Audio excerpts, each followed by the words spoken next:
censored, right? So when we go on bike rides, Latin's going to do a live stream on Facebook now, so we need everybody quiet. We're live streaming now. We are live, so now we need to be quiet. So phone's off. Oops. Alrighty. So we are at the studio of Curious Mondo. streaming has stopped.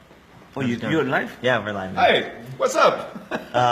With Julio Lighting Garreaud. is terrible, but you can see our faces don't show Yes, very let's see. Do clearly. we spin around? This is better. Better.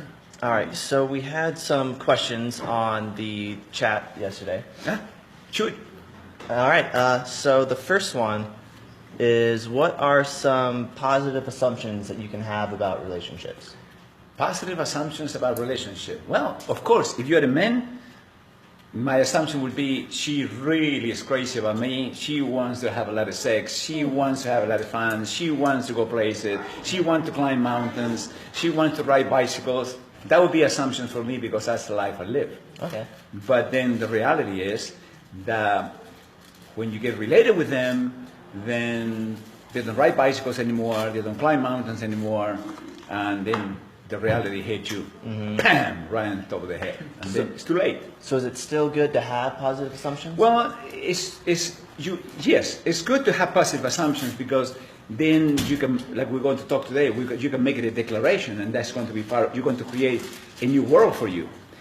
But then you have to look the reality, okay? If I don't have concrete, how I'm going to build the foundation for the house? Okay. Can you see that? You can have all the assumptions, positive assumptions you want about building a house without foundation, but it's not very smart. Sometimes you gotta check the You foundation have too. to check, do I have do I have the capacity to be able to build that relationship? That she has what it takes to have that relationship. Okay, so yeah, you can have good assumptions and making reality, but you have to check that it's possible. Okay? And then the other question was, how do you change an how do you change an assumption? Make a new one. I mean, if you have an assumption that you don't like me, that's an assumption. Well, every time when I come to the office, he doesn't even say good morning to me, and he never shares his Doritos with me or anything like that. So I can make that assumption and say, well, but then I spoke about yesterday. You need to find out what people cares about. So if I get in a conversation with you and I find out what do you care about, and you care about rock music, and then you tell me about rock music, and because I don't know that much about it, and then I start having appreciation for all what you know about music, then my assumption changed. I say, well, he doesn't like me, and I can say, well, no, he really likes me. I mean, there's nothing wrong. We have a good relationship. We can be friends. Just different appreciations. Change the conversation. You change the relationship. Okay.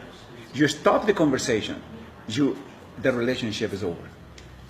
Okay? Yeah. So this is another thing to remember. If you are having an argument with somebody, and it's getting too hot, bad words is going to start flying, change the conversation. Ask for something. What time you have to go to a meeting? What time we're going to have dinner? Change. What do you want to have for dinner? Change the conversation. You change the relationship. So that's the way you change assumptions. Sweet. Make sense? Yeah. Cool. What else? Those are the two questions that we had, and no one's posted anything. But we're about to go live pretty soon. Yeah. On And then we'll talk about more. Yeah. Okay. We'll Cool. talk more on the second day of two. our class. Yeah. Okay. Thank you very much. Thank you. Sweet.